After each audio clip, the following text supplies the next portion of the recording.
Samajwadi party की सरकार बन रही है। 10 मार्च के बाद में समाजवादी पार्टी की सरकार जो है उत्तर प्रदेश में रहेगी। पहली बार उत्तर प्रदेश में ऐसे मुख्यमंत्री हुए जो अपनी मुकदमे खुद वापस कर रहे हैं। सुशासन, बहन जी ने जो 7 से 12 जो उत्तर प्रदेश में राज किया, उनका जो शासन था आज लोग याद करते हैं। तो आम आदमी पार्टी ने वादा किया है कि उन युवाओं को सबसे पहले रोजगार देगी। अगर रोजगार किसी भी दशा में नहीं दिया जाता है तो उस दशा में 5,000 रुपये प्रतिमाह बेरोजगारी भत्ता देगी।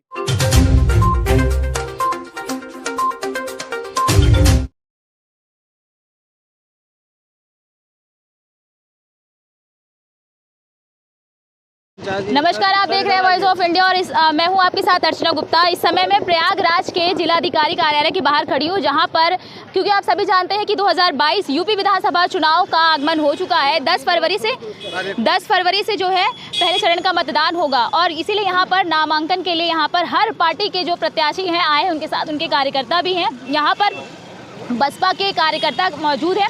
आइए हम इनसे जानते हैं कि 2022 के यूपी विधानसभा चुनाव के लिए इनकी रणनीति क्या है और इन किन मुद्दों को लेकर ये उतरे हैं मैदान में। सर, आपका नाम? राम कुमार कुशवाहा, कुरांव विधानसभा। कुरांव विधानसभा से? हाँ, कार्यकर्ता राम कुमार कुशवाहा। मैं बहुजन समाज पार्टी का जिला सचिव हूँ और कुरांव विधानसभा से आया हूँ।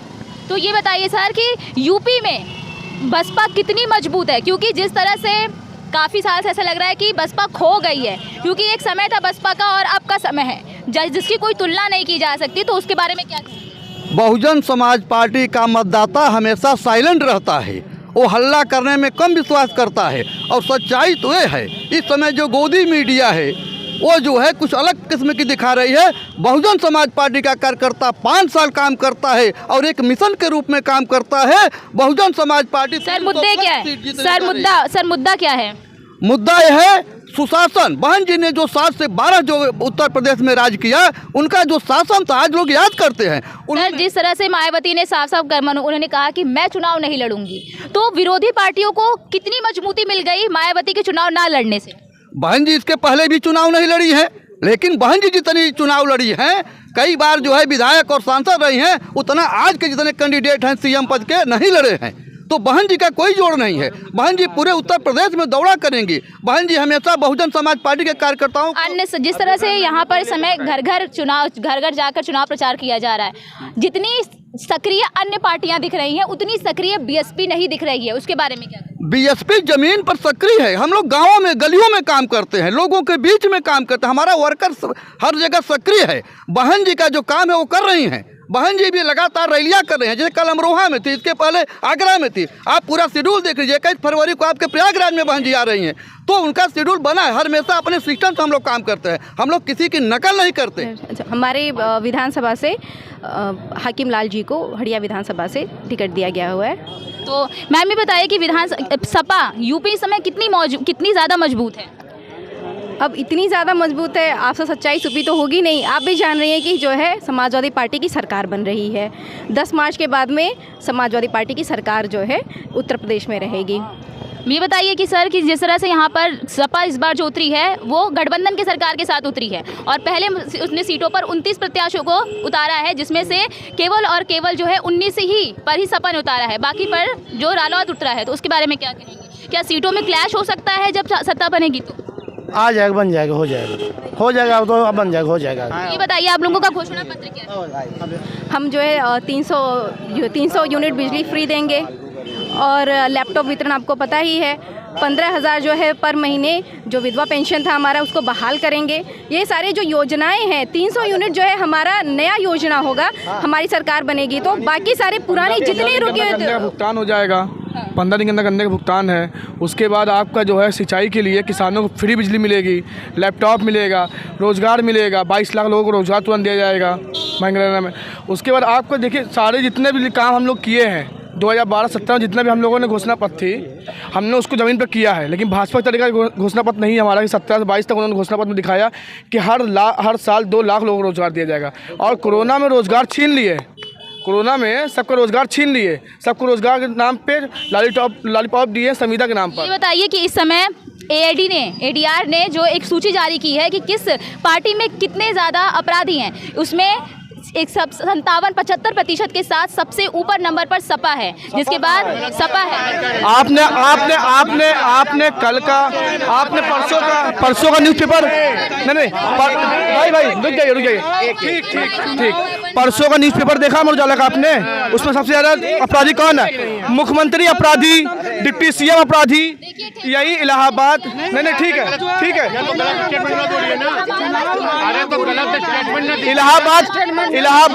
इलाहाबाद के हाईकोर्ट के जज ने खुद कहा कि गरीब के घर में कब्जा कर रहे थे डिप्टी सीएम यहाँ के, अब खुद का मुकदमा वापस ले लेंगे तो अपराधी से बच ही जाएंगे, लेकिन समाजवादी मुकदमा वापस नहीं लेती है। आप बताइए, जब बीजेपी आप पे हमलावार कर रही है, एक बात सुनिएगा, भारत का इंडेक्स उठाइएगा आप, democratic index, economics intelligence unit के हिसाब से भारत का डेमोक्रेटिक इंडेक्स जो है 14 से पहले जो है 27वें स्थान पे था, और जब से 14 के बाद सरकार बनी है बीजेपी की, तब से 53rd स्थान पे है। हम वर्ल्ड में कहाँ पे रैंक कर रहे हैं, उसके बाद वर्तमान की बात करेगा। उसके बाद में आप नीति आयोग उठाइए, नीति आयोग की आप मत जाइए कि कौन क्या कह रहा है, आंकड़ा उठाइए। नीति आयोग कहता है कि जो है उत्तर प्रदेश भारत के 5 सबसे गरीब राज्यों में आता है, ये नीति आयोग कहता है। बताइए कि कल ही निर्वाचन में आकर नामांकन किया गया है, अखिलेश यादव ने भी नामांकन किया है, और यूपी के जो योगी आदित्यनाथ हैं उन्होंने भी नामांकन किया है, जिसमें उन्होंने अपनी जो संपत्ति है वो 1,54,00,000 रुपए बताई है। और वहीं सपा के जो मुखिया हैं अखिलेश यादव, उनकी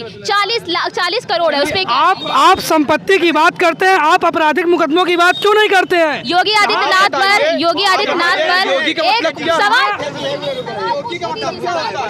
इस वर्ष कोई भी मुकदमा दर्ज नहीं है, वहीं अखिलेश यादव पर 3 मुकदमे दर्ज हैं। उसके बाद मतलब क्या? अच्छा आप ये बताइए, आप हमको ये बताइए, क्या अगर आप या कोई भी इंसान हो 5 साल पहले यदि वो कोई अपराध करता है तो क्या आने वाले 5 साल बाद वो अपराधी नहीं रह जाता है क्या? यदि आदित्यनाथ जी अपराधी हैं तो वो रहेंगे, इस बार अपराध नहीं किया।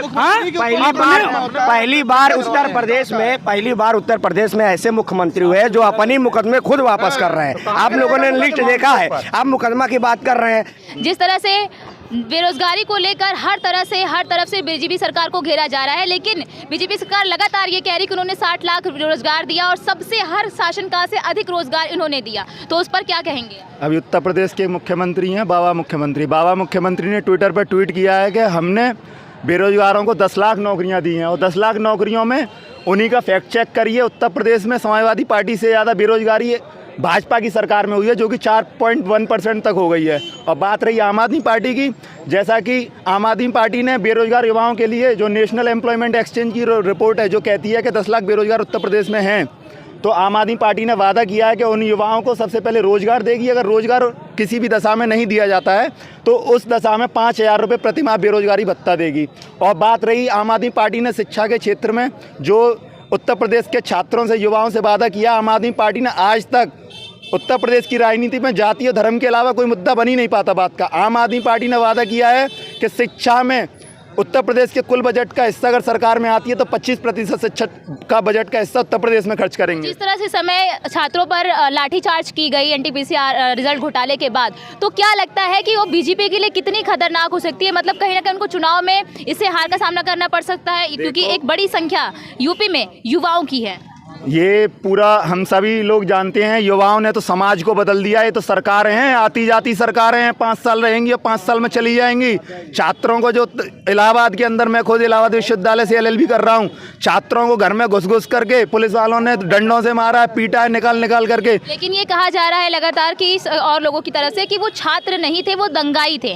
वो दंगाई के रूप में, वो छात्रों के रूप में दंगाई कर रहे थे, क्योंकि अगर एक छात्र होता है तो छात्र कभी भी अनुशासनहीनता नहीं दिखाता। तो उसके बारे में क्या कहें? छात्रों ने जितने भी आंदोलन किए हैं वो सब अनुशासनता के साथ किए हैं। बिना अनुशासनहीनता के छात्र को जब क्लास में पढ़ने जाता है उससे पहले अनुशासन सिखाया जाता है। योगी जी उत्तर प्रदेश के भाजपा छात्रों को और युवाओं को अनुशासन का पाठ ना पढ़ाए। छात्र पहले से अनुशासन उसमें है। अगर किसी छात्र ने की है आंदोलन तो आप उस पर कार्रवाई करिए। आपके पास क्या सबूत था कि घर में घुस के मार रहे हैं आप छात्रों को, क्लासों में जा कर के मार रहे हैं आप? जो